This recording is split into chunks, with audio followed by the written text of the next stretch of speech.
নমস্কার, আমি প্রিয়াঙ্কা রান্নাঘরের গল্পে আপনাদেরকে স্বাগত জানাই। আজকে চলুন আমি আপনাদের জন্য একটা ইউনিক রেসিপি নিয়ে এসেছি। দেখুন তো আপনাদের রেসিপিটা ভালো লাগে কিনা। আমি একটা বাউল নিয়েছি, তাতে বেশ কয়েকটা ডিম ফাটিয়ে রেখেছি। ওর মধ্যে আমি প্রথমে নুন অ্যাড করছি, তারপরে ওতে আমি গোলমরিচের গুঁড়ো অ্যাড করব। ব্যাস, এতে এখন কিছুই দেবো না। এবার এটাকে খুব ভালো করে ফাটাতে হবে, ফেনা আসা অবধি এটাকে ভালো করে ফেটিয়ে নেবেন। যত ফেটাবেন তত ডিমটাও কিন্তু ফ্লপি হবে। এবার একটা টিফিন বক্সে আমি সর্ষের তেল মাখিয়ে রেখেছি ব্রাশ দিয়ে। অয়েল ব্রাশ করার পরে এই ডিমটাকে পুরো আমি ঢেলে দেবো। ঢেলে দিয়ে ঢাকনাটাকে বন্ধ করব। পাশে আমি গরম জল করতে বসিয়ে রেখেছি ফ্রাই প্যানে। তার মধ্যে আমি এই টিফিন বক্সটাকে বসিয়ে দেবো ভাপানোর জন্য। এটাকে আমি 10 মিনিট মতন ভাপাবো। গ্যাসটাকে মিডিয়াম ফ্লেমেই রাখবেন, ফ্লেমে রেখে 10 মিনিট ভাপিয়ে নেবো।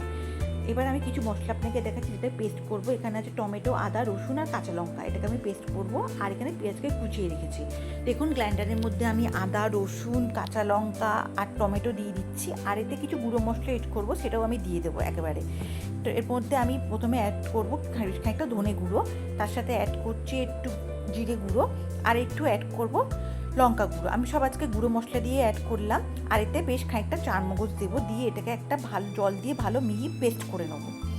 এবার দেখুন আমার ভাপাটা হয়ে গেছে, টিফিন বক্স ঠান্ডা হয়ে গেছে। ওটাকে নাবিয়ে আপনাদেরকে দেখাচ্ছে একটা ছুরি ঢুকিয়ে। ছুরিটা নিট অ্যান্ড ক্লিন এসছে, মানে আমার ভাপাটা, ডিম ভাপাটা কমপ্লিট। এটাকে আমি পিস পিস করে রেখে দেবো। এবার কড়াইতে তেল বসিয়েছি, ওতে আমি প্রথমে ফোড়নে দিলাম তেজপাতা। তেলটা আমার গরমই হয়ে গেছিলো। ওতে দিলাম জিরে, ডালচিনি আর দুটো এলাচকে ফাটিয়ে দিলাম। আর ওতে আমি ফোড়নেই সামান্য চিনি দেবো, যেটা থেকে আমার একটা সুন্দর কালার আসবে আর পেঁয়াজটাও তাড়াতাড়ি কালারাইজ হয়ে যাবে।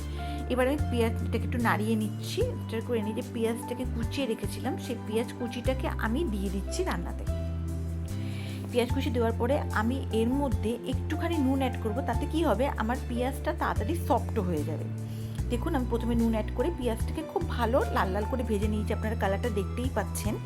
এবার ওর মধ্যে আমি একটা আলুকে আমি চপড করে রেখেছিলাম, সেই আলুটা আমি দিয়ে দিচ্ছি। দিয়ে এবার পেঁয়াজের সাথে একটু আলুটাকেও আমি ফ্রাই করব।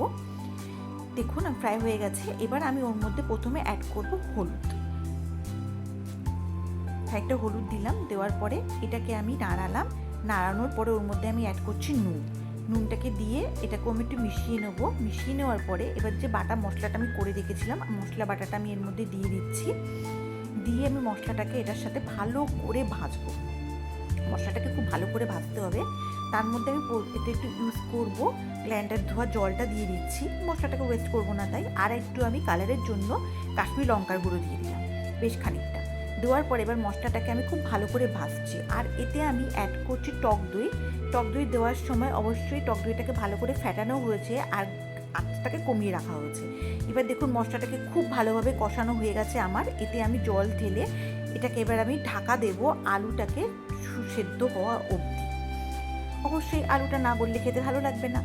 এবার আমি ঢাকনাটা তুলে আপনাদেরকে দেখাচ্ছি, আমার আলুটা খুব ফাইন গলে গেছে। দেখুন এবার এর মধ্যে আমি প্রথমে কস্তুরি মেথিকে ড্রাই রোস্ট করে হাত দিয়ে একটু এটাকে ক্রাশ করে আমি রান্নাটার মধ্যে দিয়ে দিচ্ছি। তারপরে এটাকে একটু মিশিয়ে নেবো ভালো করে। আর ওদিকে আমি ডিম ভাপাটাকে কিউব কিউব করে কেটে রেখেছিলাম, সেগুলোকে আমি গ্রেভিটার মধ্যে দিয়ে দিচ্ছি পুরোটাই। দেওয়ার পরে এটাকে ভালো করে মিশিয়ে নেবো। মিশিয়ে নিচ্ছি খুব সুন্দর করে। দেখুন এটা দেখতে এমনি কি সুন্দর লাগছে, কেউ বুঝতেই পারবেন না পনির খাচ্ছেন না ডিম খাওয়াচ্ছেন কাউকে। না খাওয়ার আগে অবধি দেখে কিন্তু কেউ বুঝতে পারবে না। এবার আমি এটাকে দিয়ে একটু স্লাইড জল দিলাম। জল দেওয়ার পরে এটাকে আমি একটু গরম মশলার গুঁড়ো দিচ্ছি। দিয়ে এটাকে নাড়িয়ে নিলাম ভালো করে। নাড়ানোর পরে আমি আবার ঢাকা দিয়ে দিচ্ছি একটুখানি গরম মশলার গুঁড়োটা ওর মধ্যে ফোটার জন্য। খানিকক্ষণ হয়ে গেছে, আমি আপনাকে ঢাকনাটা খুলে ওর মধ্যে আমি এবার কিছু চেরা কাঁচা লঙ্কা দিয়ে দেবো। আর আমি বেশ খানিকটা ধনে পাতা উপর থেকে ছড়িয়ে দেবো। তৈরি হয়ে গেল আমার ডিম ভাপার গ্রেভি। এটা আপনারা বাড়িতে একবার ট্রাই করবেন। আপনাদের কেমন লাগলো আমাকে অবশ্যই জানাবেন। আমি ঢাকা দিয়ে এবার গ্যাসটা বন্ধ করে দিলাম। তাহলে দেখলেন তো আমার ডিম ভাপার রেসিপিটা। অবশ্যই বলবো এই রেসিপিটা একবার ট্রাই করে থাকুন। লোককে খাওয়ানোর আগে না বললে কেউ কিন্তু বুঝতেই পারবে না যে পনিরের তরকারি খাচ্ছি কি ডিম ভাপার রেসিপি খাচ্ছি। অবশ্যই আমার ইউটিউব, ফেসবুক আর ইনস্টাগ্রাম পেজটাকে ফলো করবেন নিত্য নতুন রেসিপি পাওয়ার জন্য। থ্যাঙ্কস ফর ওয়াচিং রান্নাঘরের গল্প।